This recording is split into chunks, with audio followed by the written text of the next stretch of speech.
अच्छा, कल हमने एक फ्रेमवर्क लारावेल का, सॉरी कोडिंग नाइटर का हमने डाउनलोड करके इंस्टॉल किया था। तो उसी का कुछ थोड़ा सा सेटअप देख लेते हैं और पीएचपी स्टडी करते हैं उसी कोडिंग नाइटर को यूज़ करते हुए। तो मैं पहले जैम्प ओपन करके तो इसको स्टार्ट करूँगा। लोकल होस्ट पे इसकी सर्विसेज स्टार्ट हो जाने के बाद अभी मैं इसका माई एसक्यूएल भी ओपन कर देता हूँ, स्टार्ट कर देता हूँ, क्योंकि मुझे माइक्रोसॉफ्ट सॉरी माई एसक्यूएल की कॉन्फ़िगरेशंस करनी है इसके अंदर। तो इसको मैंने क्लोज कर दिया।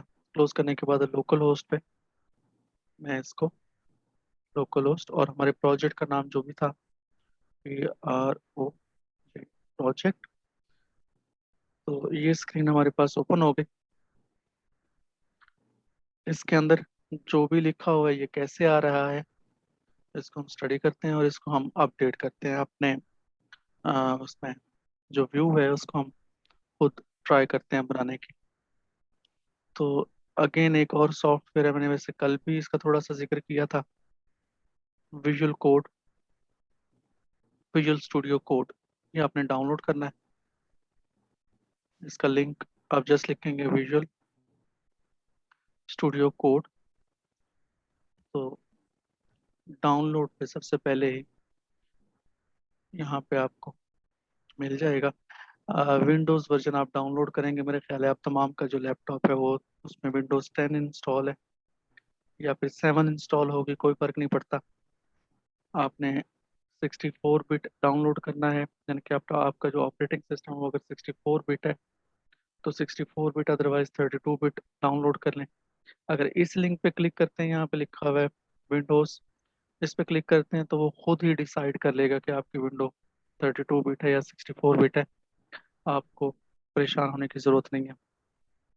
वंस डाउनलोड हो जाए ये सॉफ्टवेयर तो आपने इसको डाउनलोड करने के बाद इंस्टॉल कर लेना है।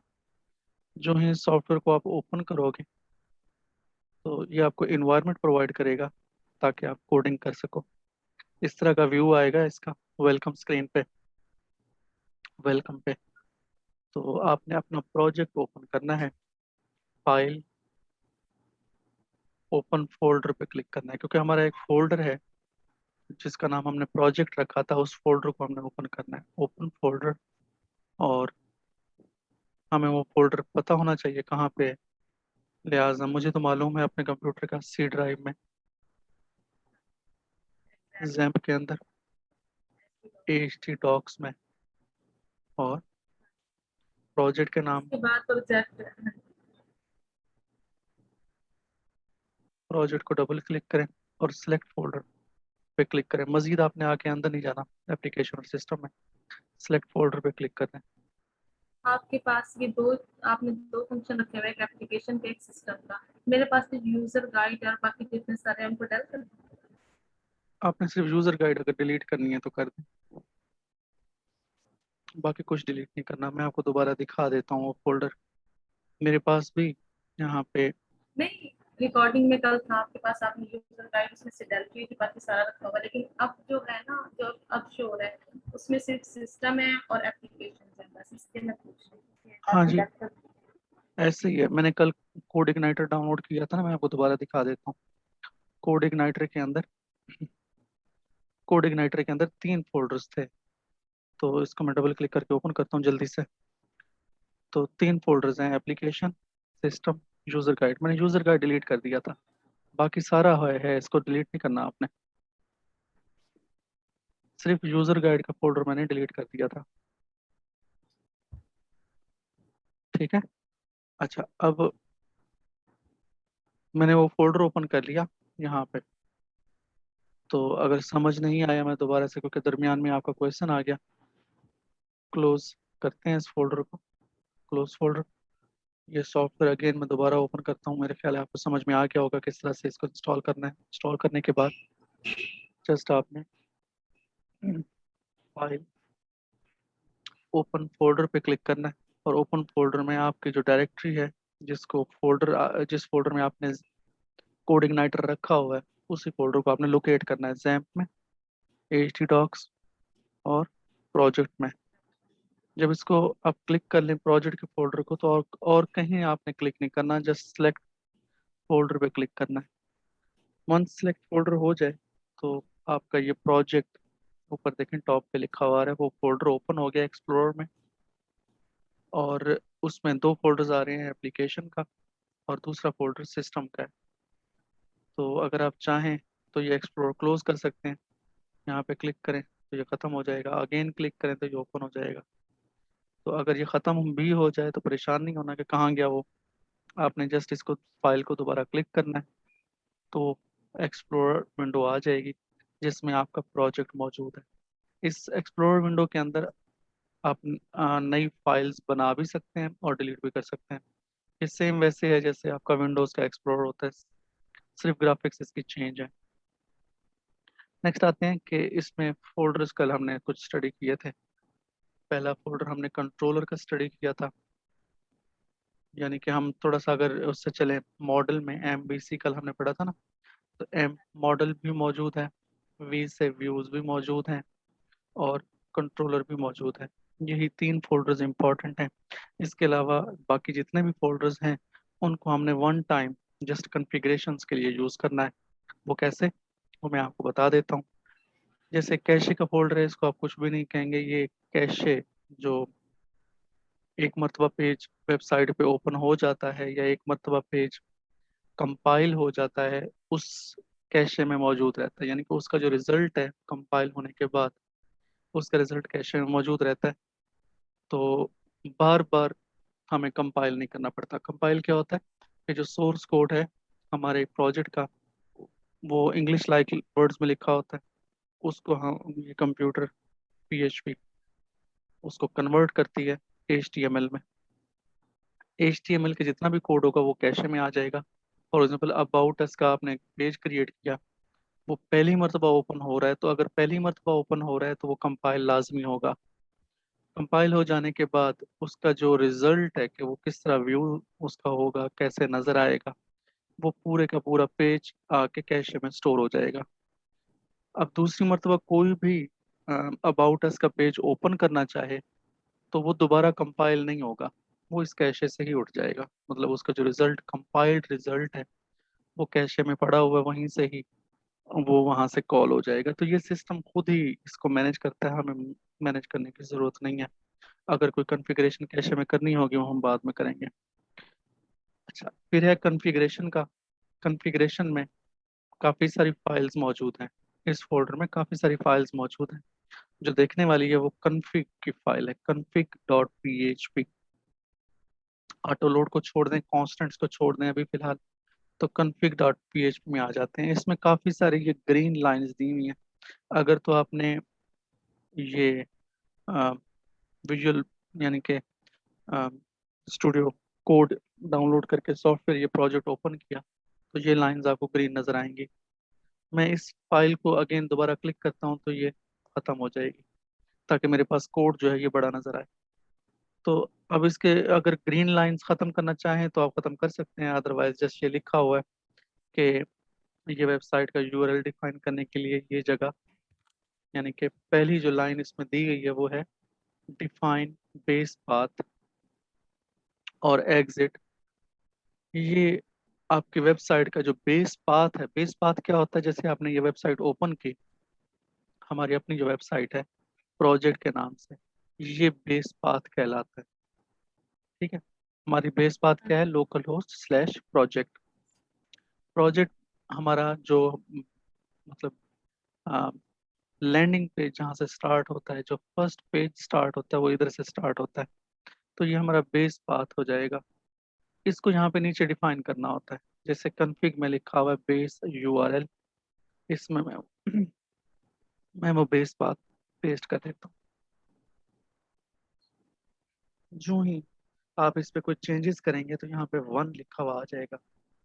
आप देख रहे हैं, अभी मैं इसको कंट्रोल Z करूंगा तो 1 खत्म हो जाएगा। इसका मतलब ये है कि आपने एक लाइन में कोई चेंज की है। तो अगर तो आपने वो चेंज जो आपने अभी की वो सेव नहीं की तो यहाँ पे 1 लिखा हुआ आ जाएगा। इसी तरीके से मैं नीचे जाता हूँ, और कुछ और टाइप करता हूँ, तो ये ऊपर एक ब्लैक कलर का डॉट भी आपको बता रहा है कि ये फाइल सेव नहीं हुई। ठीक है, जब तक ये फाइल सेव नहीं करते इस फाइल को आप एग्जीक्यूट नहीं कर सकते, यानी कि इसको आप फ्रंट एंड पे यहाँ पे किसी भी रिजल्ट में उसको नहीं देख सकते। तो जो ही मैं इसको कंट्रोल एस करता हूँ, फौरन ही वो ब्लैक डॉट भी खत्म हो गया और वहाँ पे 1 लिखा हुआ भी खत्म हो गया। अगर मैं मजीद कोई चेंज करता हूँ, जैसे यहाँ पे 7 लिख देता हूँ, अगेन वापस आ जाएंगे, जिससे ये पता चलता है कि कोई फाइल चेंज हुई है और सेव नहीं हुई। आपने ये प्रैक्टिस लाजमी रखनी है, कंट्रोल एस, यानी कि कंट्रोल एस इकट्ठे प्रेस करना है। या दूसरा तरीका ये है कि फाइल में जाके सेव, इस पे क्लिक करना है। जैसे आप माइक्रोसॉफ्ट वर्ड वगैरह में काम करते हो, कंट्रोल और एस इकट्ठा प्रेस करना है। नेक्स्ट आते हैं नीचे, एक कॉन्फ़िगरेशन मेरी हो गई कि मैंने बेस पाथ अपनी वेबसाइट का डिफाइन कर लिया। डिफाइन करने के बाद मैं नीचे आता हूँ। नीचे आ जाने के बाद यहाँ पे लिखा हुआ है इंडेक्स पेज। इसको आपने कुछ भी नहीं करना, मतलब आपके वेबसाइट का जो पहला पेज होगा वो इंडेक्स डॉट पी है। अभी हम एमवीसी स्टडी कर रहे हैं, तो एमवीसी मॉडल व्यू कंट्रोलर्स होते हैं, उसमें इंडेक्स फाइल का क्या रोल होता है ये हम बाद में स्टडी करते हैं, फिलहाल इसको अनचेंज्ड ही रहने दें। तो बस इसका मतलब पता होना चाहिए कि डॉट पी फाइल जिसका नाम इंडेक्स हो, होम हो, या कोई भी, तो वो हमारा लैंडिंग पेज कहलाता है। अच्छा, उसके बाद यूआरआई प्रोटोकॉल्स, ये तमाम चीज़ें, इनको आपने कुछ भी नहीं करना, जो भी लिखा हुआ है ये वैसा ही रहना चाहिए, क्योंकि अभी हमने कोई इसमें कॉन्फ़िगरेशन मजीद छेड़नी नहीं है, जस्ट हमने बेस पाथ जो है वो वही रखना है जो हमने वहाँ पे यूज़ किया। ये याद रहे कि बेस पाथ हमारा ये है लोकल होस्ट, जो फोल्डर का नाम है वो। अगर यहाँ पे फोल्डर का नाम आपने कुछ और रखा, वही फोल्डर का नाम आपको वहाँ पे प्रोवाइड करना पड़ेगा। अच्छा, अब मैं इसको रिफ्रेश करता हूँ या कुछ भी करता हूँ, वो जो फाइल अभी मैंने config.php में लिखा, क्या लिखा जी, बेस पाथ, ये बेस यूआरएल। ये बेस यूआरएल लिखने के बावजूद हमारी वेबसाइट में कोई चेंज नहीं आई, लेकिन जस्ट हमने कॉन्फ़िगरेशन कर ली। अच्छा, इस फाइल को मैं क्लोज करता हूँ, जस्ट कॉन्फ़िगरेशन आपने यही चेंज करनी है, इस फाइल में एक ही लाइन है, इसको क्लोज कर दें। दोबारा फाइल्स में क्लिक करें, क्लिक करने के बाद database dot P H P, जाहिर है डेटाबेस हमारे पास, इसको मैं दोबारा अगेन क्लिक करता हूँ ताकि ये क्लोज हो जाए। तो हमारे पास डेटाबेस एक नहीं होती, एसक्यूएल भी हो सकती है, माई एसक्यूएल भी हो सकती है, कोई भी डेटाबेस हो सकती है। तो जो डेटाबेस यूजर नेम क्या है, उसका पासवर्ड क्या है और डेटाबेस का नाम क्या है, ये तमाम चीज़ें आपने यहाँ पे लिखनी होती हैं ताकि डेटाबेस आपके प्रोजेक्ट के साथ कनेक्ट हो सके। तो ये ग्रीन लाइनें अगेन आ रही हैं ऊपर टॉप पे, तो ग्रीन लाइनों का मतलब क्या है, ये कमेंट्स हैं सारे, और ये आपको एक्चुअली हेल्प प्रोवाइड कर रहे हैं कि किस पैरामीटर में, जैसे होस्ट नेम है इसका क्या मतलब है, यूजर नेम है इसका क्या मतलब है, पासवर्ड है, डेटाबेस ड्राइवर है, इन तमाम चीज़ों का क्या मतलब है, डिफाइंड है। लेकिन जब यहाँ पे ये रेड लाइनें स्टार्ट हो जाती हैं, तो इसका मतलब ये एक्चुअल कोडिंग है इस सॉफ्टवेयर की जो आपने यहाँ पे करनी है। डीएनएस को आप छोड़ दें, होस्ट नेम, ये होस्ट नेम हमारा, देखें होस्ट नेम क्या होता है, आपकी वेबसाइट का जो होस्टिंग है उस वो है। जैसे यहाँ पे है होस्टिंग लोकल होस्ट, अगर आप पर्सनल कंप्यूटर पे होस्टिंग कर रहे हो तो वो क्या कहलाती है, लोकल होस्ट। अगर किसी और आपने होस्टिंग परचेज कर ली, जैसे google.com है, तो यहाँ पे google.com लिखा हुआ आ जाएगा, लोकल होस्ट बजाय google.com, क्योंकि हमने होस्टिंग परचेज नहीं की, हम अपने पर्सनल पीसी पे काम कर रहे हैं।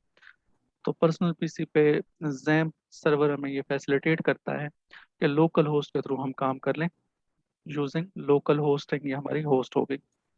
यानी कि जहाँ पे फाइलें पड़ी हुई हैं वो हमारा लोकल कंप्यूटर है, यूँ समझ लें।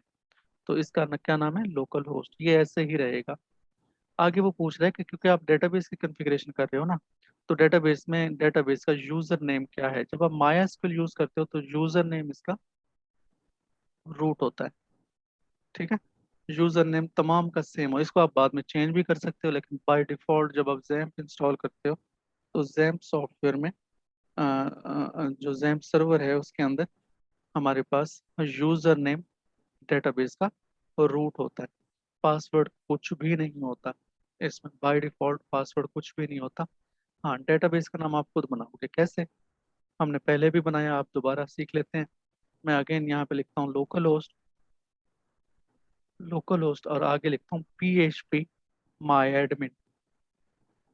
PHP माई एडमिन, आपने एग्जिस्टिंग जितने भी सॉफ्टवेयर बनाए हैं उसमें भी डेटाबेस हमने यूज़ की थी, लेकिन मेरे ख्याल है हमने स्टडी नहीं किया था डेटाबेस को इतना थॉरली, वो हम यहाँ पे स्टडी कर लेते हैं। तो लोकल होस्ट PHP माई एडमिन, ये हमारे पास एक लोकल होस्ट पे होस्टेड एक वेबसाइट पहले से बनी हुई है जो डेटाबेस, यानी कि माई एसक्यूएल में डेटाबेस किस तरह से बनती है वो तमाम चीज़ें यहाँ पे बताती है। ये आपके पिछले प्रोजेक्ट्स में यहाँ पे पढ़े हुए हैं। हम एक नई डेटाबेस बनाते हैं, तो न्यू के इस बटन पे क्लिक करें, न्यू, यहाँ पे डेटाबेस का नाम लिख दें। मैं यहाँ पे डेटाबेस का नाम भी प्रोजेक्ट रखता हूँ, PROJECT, ठीक है। लेकिन ये मेक श्योर करेंगे प्रोजेक्ट पहले से यहाँ पे हमारे पास मौजूद ना हो डेटाबेस में। तो क्रिएट प्रोजेक्ट, बल्कि मैं कर देता हूँ project_db, प्रोजेक्ट की डेटाबेस है, माइनस नहीं लगाना, अंडरस्कोर लगाना है। क्रिएट करें इसको। क्रिएट करने के बाद इस तरह का व्यू आ जाएगा, और प्रोजेक्ट DB आपके पास लेफ्ट हैंड साइड पे एक डेटाबेस बनी हुई आ जाएगी। अब यही जो डेटाबेस आपने यहाँ पे बनाई है, प्रोजेक्ट PROJECT_DB, ये हमारी डेटाबेस आपने यहाँ पे कॉन्फ़िगर कर देनी है। इसके अलावा यहाँ पे कोई चेंज भी नहीं करनी। मैंने 3 पैरामीटर्स बनाए, बताए, वैसे होते 4 हैं। ये 4 पैरामीटर्स, पहला होस्ट नेम, ये होस्ट नेम लोकल होस्ट पहले से लिखा होगा, आपको चेंज करने की जरूरत नहीं है। Second user name, user name हमारा अगर माई एसक्यूएल यूज कर रहे हैं तो रूट होता है। पासवर्ड कुछ भी नहीं है, क्योंकि जब मैं यहाँ पे एंटर हुआ था लोकल होस्ट PHP माई एडमिन, उसमें मुझसे कोई पासवर्ड नहीं पूछा। अगर तो कोई पासवर्ड होता यहाँ पे, वो मुझसे लाजमी कहता कि आपका पासवर्ड क्या है। अब यहाँ पे लिखते पासवर्ड कोई नहीं है, लिहाजा एम्प्टी। डेटाबेस का नाम आप खुद बनाएंगे, पहले पहले डेटाबेस क्रिएट करेंगे, देन डेटाबेस का नाम यहाँ पे मेंशन करेंगे। अगर मैं डेटाबेस का नाम गलत लिख देता हूँ यहाँ पे एरर आ जाएगा, अगर क्रिएटेड नहीं है तो भी एरर आ जाएगा। आपने ये डेटाबेस पहले क्रिएट करनी है सिस्टम में, देन यहाँ पे कॉन्फ़िगर करनी है। चलें, अभी भी हमारे इस प्रोजेक्ट में जब आप रिफ्रेश करते हैं इस पर, ये रिफ्रेश का बटन है, कोई चेंज नहीं आई, क्योंकि हमने ये जो व्यू नज़र आ रहा है इसमें कोई चेंज की ही नहीं, तो नज़र क्या आएगी। अभी हम जस्ट कॉन्फ़िगरेशन कर रहे हैं, तो ये डेटाबेस की ये फाइल भी मैं क्लोज कर रहा हूँ। ये सेकंड फाइल हमने कॉन्फ़िगरेशन के लिए। अब दोबारा मैं यहाँ पे एक्सप्लोर पे क्लिक करता हूँ, तो बाकी जितनी भी फाइल्स हैं इनमें से किसी को आपने कुछ भी नहीं करना। हर फाइल का अपना एक स्पेसिफिक पर्पज है, और हर फाइल हमने कॉन्फ़िगर नहीं करनी। हमें जस्ट कॉन्फ़िग के फोल्डर के अंदर config.php में एक लाइन चेंज करनी थी, जिसमें मैंने base URL HTTP local host slash project, जो आपका प्रोजेक्ट का नाम है या जो फोल्डर का नाम है वो लिखा। सेकंड, डेटाबेस की PHP फाइल में मैंने ये 4 पैरामीटर्स में से सिर्फ 2 पैरामीटर चेंज किए। पहला पैरामीटर यूजर नेम चेंज किया, रूट रख दिया, और डेटाबेस जो मेरी डेटाबेस है जो मैंने अभी बनाई वो मैंने लिखी। इसके अलावा कोई कॉन्फ़िगरेशन को चेंज नहीं करना, बाद में ये ना कहना कि जी प्रोजेक्ट खराब हो गया मेरा। अच्छा जी, अब कॉन्फ़िगरेशन इसको मैं क्लोज करता हूँ। कॉन्फ़िगरेशन फाइल मैंने क्लोज कर दी। नेक्स्ट आते हैं हम कंट्रोलर्स पे। ये कंट्रोलर्स, कंट्रोलर यहाँ पे welcome.php, ये index.html, इसका इसको कुछ ना कहें आप। आपके पास जो कंट्रोलर मौजूद है वो welcome.php है। इसको ओपन करते हैं। welcome.php एक्चुअली एक क्लास डिफाइन करता है। मैं अभी एक और क्लास डिफाइन करके आपको बताऊंगा भी सही। ये जो ग्रीन लाइन लिखी हुई है, ये वाली, ये तमाम की तमाम ग्रीन लाइंस कमेंट्स हैं। स्टेरिक्स का मतलब होता है ये कमेंट्स हैं, आपको जस्ट गाइड करने के लिए कमेंट्स दिया मैं इसको खत्म कर देता हूँ। तो हमारे पास ये बाय डिफॉल्ट एक कंट्रोलर मौजूद है। कंट्रोलर हमने पढ़े थे फंक्शंस होते हैं, मतलब जो भी आप व्यू कर रहे हो वो फंक्शन में डिफाइन होगा व्यू, तो ही व्यू होगा, अदरवाइज नहीं होगा। मैं पहले थोड़ा सा डिफाइन कर दूं आपको इसी के अंदर ही। जो वेलकम कंट्रोलर है, कंट्रोलर का मतलब एक्चुअली बेसिकली क्लास होता है, welcome dot P H P. Welcome या कंट्रोलर का नाम डब्ल्यू कैपिटल में है, ये लाजमी आपने ख्याल रखना है। मैं फॉर एग्जांपल एक नया कंट्रोलर बनाता हूँ, right click, new file, file का नाम ये मुझसे यहीं पे पूछ लेगा। मैं यहाँ पे लिखता हूँ वेलकम के बजाय मैं लिखता हूँ जी कि जी एडमिन, एडमिन। अब ए स्मॉल है मेरा, ए कैपिटल होना चाहिए पहली बात, ए कैपिटल, ये रूल्स हैं इसके। A capital dot P H P, ठीक है। पी एच पी का एक्सटेंशन आपने लाजमी देनी है, ये फाइल क्रिएट हो गई। फाइल क्रिएट हो जाने के बाद आपने जो नया कंट्रोलर क्रिएट किया है ये एरर देना शुरू कर देगा, क्योंकि मैंने आपको बताया कि जो भी कंट्रोलर आप क्रिएट करेंगे ये एक्चुअली क्लास होती है, तो क्लास आपको यहाँ पे डिफाइन करनी पड़ेगी। ठीक है, क्लास कैसे डिफाइन होती है, यहाँ पहले वेलकम का कंट्रोलर पढ़ लें, उसके बाद आपको डिफाइन हो जाएगी, पता चल जाएगा। सबसे पहले तो आपने ये पीएचपी का टैग देना है कि हम पीएचपी में प्रोग्रामिंग कर रहे हैं। ठीक है, तो यहाँ से मैं सबसे पहले क्वेश्चन मार्क पीएचपी लिखूंगा, और उसके बाद क्वेश्चन मार्क देके इसको क्लोज भी करना है। ठीक है, ये हमारा फर्स्ट रूल हो गया कि जो भी आपने कंट्रोलर बनाया उसमें पीएचपी बतानी है कि हम पीएचपी का यहाँ पे कोड लिख रहे हैं। सेकेंडली, ये फर्स्ट लाइन जो लिखी हुई है डिफाइन पाथ बेस पाथ, ये लाजमी देना है, ये लाजमी फाइल आएगी। इसका क्या पर्पज है हम बाद में डिस्कस करते हैं। जैसे लिखा हुआ है वैसे ही मैं यहाँ पे दोबारा पेस्ट कर रहा हूँ, डिफाइन और डाई, डिफाइन और एग्जिट। मैंने आपको पिछले क्लासेस में पढ़ाया था कि और डाई, यहाँ पे लिखा हुआ है और एग्जिट, तो इनका तकरीबन सेम ही पर्पज है। यहाँ पे आप डाई भी लिख दें, मतलब यहाँ पे अगर ये बेस पाथ आपको नहीं मिलता, गलत लिखा हुआ है, तो आप एग्जिट हो जाओ और मैसेज दो no receive, no direct script is allowed here, whatever, ये जो भी लिखा हुआ है इसको ऐसे ही लिखा रहने दें। सेकेंडली, क्या लिखा हुआ है, क्लास। मैंने आपको बताया जो आप कंट्रोलर क्रिएट करोगे एडमिन के नाम का, यहाँ पे आपको क्लास बनानी पड़ेगी, लिखेंगे क्लास या लेडबल एस, ये ब्लू हो जाएगी ऑटोमेटिकली। तो ए कैपिटल एडमिन, ठीक है, और क्लास यहाँ पे स्टार्ट होकर यहाँ पे एंड हो जाती है। हमने जो भी फंक्शनैलिटी बनानी है कंट्रोलर के अंदर वो क्लास के थ्रू बनानी है। क्लासेस क्या होती हैं आपने सी प्लस प्लस में पढ़ा होगा, जावा में पढ़ा होगा, मजीद मैं डिफाइन कर दूंगा। फिलहाल आप इसको कंट्रोलर क्रिएट करने में उसको देखते हैं। नेक्स्ट है, इसी के अंदर ही आप देखें x tends, class x tends, x tends function use किया जाता है कि जब आपकी एक बेस क्लास, मतलब पीएचपी वालों ने आपके लिए कंट्रोलर पहले से बनाया हुआ है जिसका नाम है सी आई कंट्रोलर, उस सी आई कंट्रोलर को अब आप अपनी मर्जी से अपने, मतलब उसकी फंक्शनैलिटी आप खुद इन्हांस करना चाह रहे हो, तो बेस जो होगा वो होगा सी आई कंट्रोलर। बेसिक कंट्रोलर जो होगा, जो पीएचपी वालों ने बना दिया आपके लिए या कोड इग्नाइटर वालों ने बना दिया, वो पहले से क्लास मौजूद है सी आई अंडरस्कोर कंट्रोलर के नाम से। उस क्लास में आप अपनी मर्जी से कुछ और ऐड करना चाहते हैं तो लिखोगे एक्सटेंड्स। ठीक है, एक्सटेंड्स उस क्लास का नाम, तो मैं यहाँ पे वही चीज़ लिखूंगा, एक्सटेंड्स कंट्रोलर, सी आई कंट्रोलर। ये भी आपको लाजमी लिखना होगा अगर आप कोड इग्नाइटर यूज़ कर रहे हैं तो। मतलब ये बेस क्लास है, पहले से बनी हुई है, ये एप्लीकेशन की अपनी क्लास है, इसकी अपनी क्लास में आप एक फंक्शन या एक और क्लास ऐड कर रहे हो जिसका नाम एडमिन है, बस इतना समझ लो। नेक्स्ट आते हैं कि मैंने आपको बताया कि हर कंट्रोलर में फंक्शनैलिटी डिफाइन होगी, वो फंक्शनैलिटी फंक्शन के थ्रू, जिसका नाम है पब्लिक फंक्शन। ठीक है, पब्लिक फंक्शन, यहाँ पे लिख देता हूँ public function, public function index. ये फंक्शन के ये जो ब्रैकेट्स है, ये ब्रैकेट्स बताती हैं कि ये फंक्शन है, और इससे पहले फंक्शन लिखा भी हुआ है, तो ब्रैकेट्स के अंदर हम पैरामीटर स्पेसिफाई करते होते हैं। ये फंक्शन क्रिएट हो गया हमारा। तो ये तीन लाइनें हमें समझ में आ गई। पहली लाइन डिफाइन बेस पाथ, ये बेस पाथ की कहानी थोड़ी सी बाद में डिफाइन करेंगे। उसके बाद जो क्लास जो फाइल आपने क्रिएट की, ये रूल बनाए, अगर स्मॉल में लिखेंगे पहला करेक्टर तो एरर आएगा, पहले बता। पहला करेक्टर हमेशा कैपिटल में होना चाहिए, और आगे आपने एडमिन लिखे हैं, कोई भी फाइल का नाम लिख दें कोई फर्क नहीं पड़ता।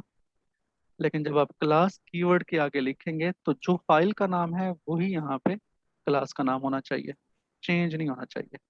फिर ये क्लास आपने एक्सटेंड करनी है इस बेस क्लास से, सी आई कंट्रोलर क्लास से। तो ये लाइब्रेरी है कोड इग्नाइटर की। सी आई में कोड इग्नाइटर, सी आई कोड इग्नाइटर, और कंट्रोलर मतलब कोड इग्नाइटर का कंट्रोलर। उस बेस कंट्रोलर को आप अपने पर्पस के लिए यूज कर रहे हैं, उस बेस कंट्रोलर में आप एडमिन का एक नए क्लास ऐड कर रहे हैं। उस क्लास के अंदर कोई ना कोई फंक्शन बनाएंगे, ए बी सी, कोई भी फंक्शन बना दें, ए बी सी कोई फर्क नहीं पड़ता मुझे इस चीज से, किसी को भी।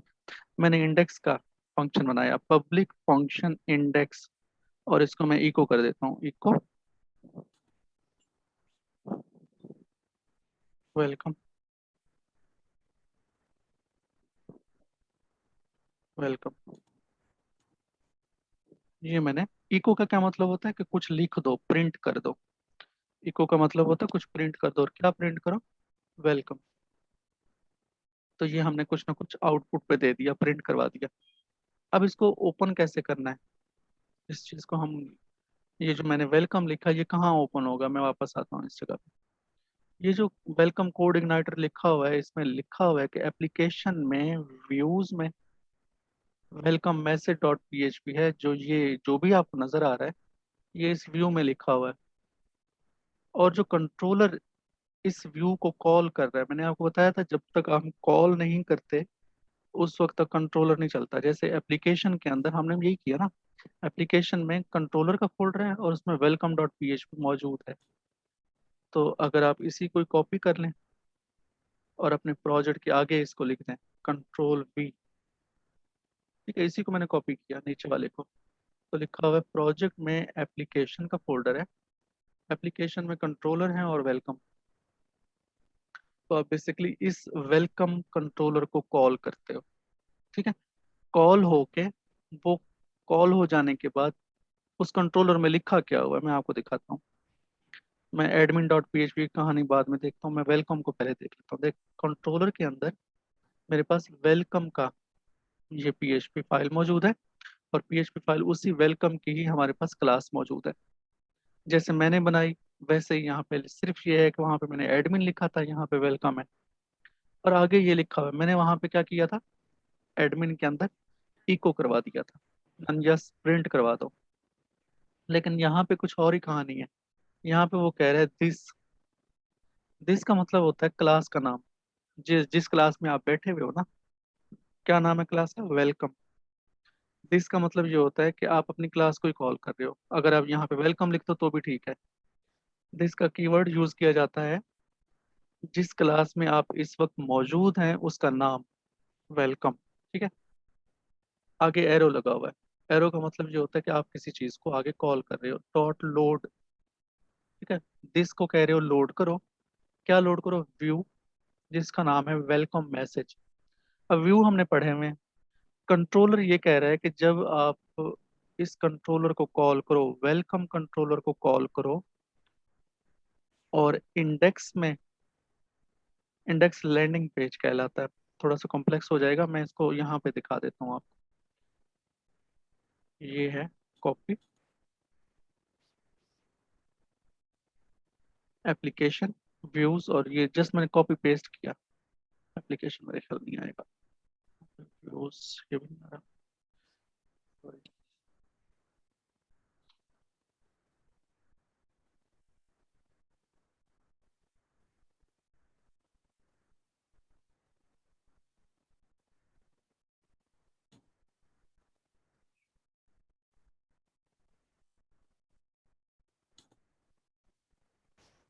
इशू आ रहा है, बात की तरफ कॉपी किया शायद।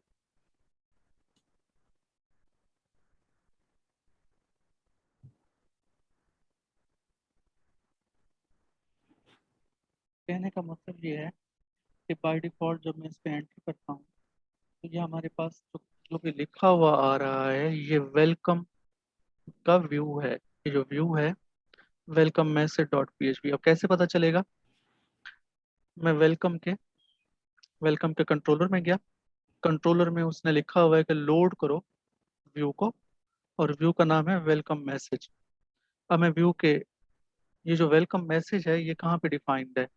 ये वेलकम मैसेज व्यूज में डिफाइंड है। व्यूज वेलकम मैसेज ये लिखा हुआ है।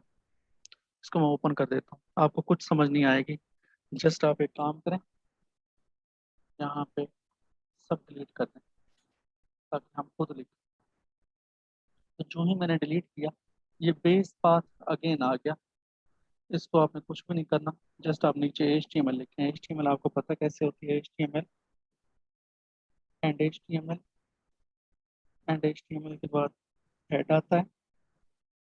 हेड के अंदर टाइटल होता है। थोड़ा सा प्रीवियस जो लेक्चर्स हैं मेरे ख्याल है आपको रिवाइज हो जाएंगे। टाइटल के अंदर आप वेबसाइट का टाइटल लिखते हो, ठीक है, जैसे प्रोजेक्ट माय फर्स्ट प्रोजेक्ट। और हेड के बाद यहाँ पे बॉडी हुआ करती है। बॉडी, और बॉडी में आप जो भी लिखोगे वो बॉडी के अंदर नजर आएगा, मतलब पेज के अंदर नजर आएगा। जैसे मैं H1, हेडिंग 1 है, बड़ी हेडिंग है, और इसमें वेलकम कर देता हूँ, वेलकम। तो ये मैंने HTML के अंदर लिखा, लेकिन मैंने किस व्यू में लिखा? व्यू का नाम क्या है? Welcome message. और ये उस वक्त कॉल होगा जब आप इस कंट्रोलर वेलकम के अंदर इंडेक्स के अंदर लिखोगे कि जी इस क्लास से कहो, दिस का मतलब इस क्लास से कहो लोड करे एक व्यू जिसका नाम है वेलकम मैसेज। अब जो ही मैं इस पेज को रिफ्रेश करूंगा तो ये वेलकम लिखा हुआ आ गया। वेलकम मैंने कहाँ पे लिखा था? लिखा मैंने व्यू में था, ये लिखा हुआ है। लेकिन ये व्यू कैसे कॉल हुआ?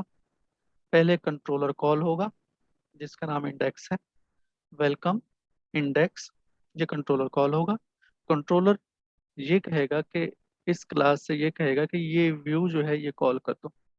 अब मैं एक और कंट्रोलर क्रिएट करता हूँ, फॉर एग्जांपल मैं कोई और कंट्रोलर क्रिएट करूँ। अच्छा, ये वेलकम ही क्यों आया? देखें, मैं अपने वेबसाइट में यहाँ पे प्रोजेक्ट में जाके जस्ट एंटर करता हूँ, वेलकम आ गया। इसका मतलब क्या हुआ कि welcome controller by default call हो रहा है। ये कैसे हो गया? ये वेलकम कंट्रोलर हमारी कॉन्फ़िगरेशन में लिखा होता है कि कॉन्फ़िगरेशन में, कॉन्फ़िग के अंदर ये है, सबसे आखिर में लिखा होगा कि बाय डिफॉल्ट जो कंट्रोलर है कौन सा चलना चाहिए। देखता हूँ मैं शायद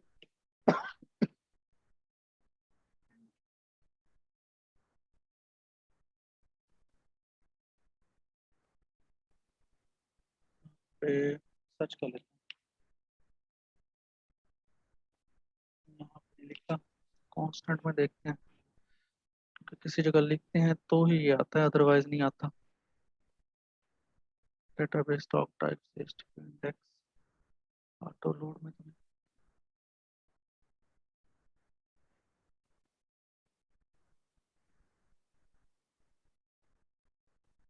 config। अच्छा, ये रिकॉर्डिंग स्टॉप हो रही है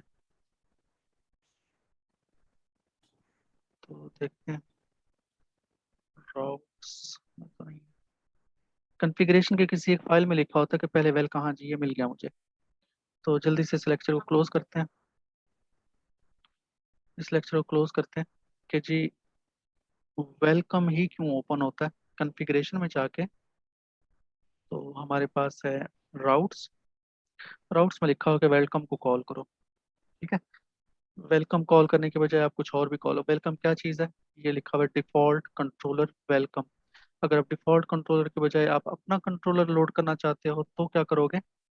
कंट्रोलर्स में आपके कंट्रोलर का क्या नाम है? एडमिन। तो यहाँ पे लिख दो एडमिन, एडमिन, ठीक है। तो अब आपका कंट्रोलर कॉल होना चाहिए।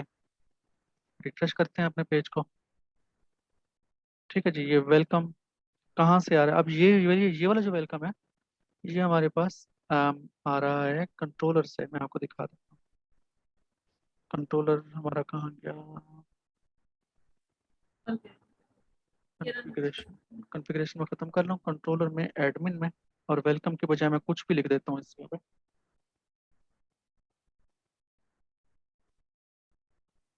वेबसाइट। तो मैंने वहाँ पे अपने कंट्रोलर का नाम वेलकम की बजाय एडमिन कर दिया। देखें, बाय डिफॉल्ट जो कंट्रोलर होगा वो एडमिन आ गया। तो एडमिन के अंदर मैंने लिखा कि जो ही ये कंट्रोलर कॉल हो, वेलकम टू माय वेबसाइट लिखा हुआ आ जाए, तो ये कंट्रोलर लोड हो जाएगा यहाँ पे। तो लिखा हुआ आ गया वेलकम टू माय वेबसाइट। तो इसी जगह पे ही अगर मैं ये लिख दूँ इको करने के बजाय, ये मैंने डबल बैक स्लैश दे दिया, फॉरवर्ड स्लैश सॉरी, कमेंट के लिए, ये लाइन कमेंट हो जाएगी। मैं यहाँ पे देता हूँ डॉलर दिस लोड। लोड करने की बजाय आप इसमें आगे क्या लिखोगे, अपने जो व्यूज है, VIEW व्यू, और अंदर इसके व्यू का नाम दे दो बस। व्यू का क्या नाम है आपके? हमने जो व्यू क्रिएट किया, कोई किया है? मैं देखता हूँ। हमने कोई व्यू क्रिएट नहीं किया। हम कर लेते हैं right click, new file. View का नाम हम लिख देते हैं लॉग इन PHP। तो मैं यहाँ पे जस्ट लिख देता हूँ HTML, सिंपल HTML और बॉडी, डायरेक्टली जस्ट बॉडी। और बॉडी में लिख देता हूँ this is my login page. तो अब कंट्रोलर एडमिन कॉल होगा बाय डिफॉल्ट, और एडमिन में मैं यहाँ पे लिख देता हूँ लॉग इन। ठीक है, अब ये log in by default call हो जाएगा। जो ही आप इसको रिफ्रेश करोगे तो इंस्टेड इको लिखा हुआ है, क्या लिखा हुआ है, this is my log in page. ऊपर मैंने कुछ नहीं दिया कि जी लॉग इन को कॉल करो, किसको कॉल करो। मैं जस्ट आपको ये बताना चाह रहा था कि डिफॉल्ट कंट्रोलर कैसे बनाते हैं। डिफॉल्ट कंट्रोलर डिफाइन किया जाता है राउट्स की इस फाइल में। अपना कंट्रोलर क्रिएट करें। कंट्रोलर क्रिएट करने का तरीका मैंने आपको बता दिया, एडमिन।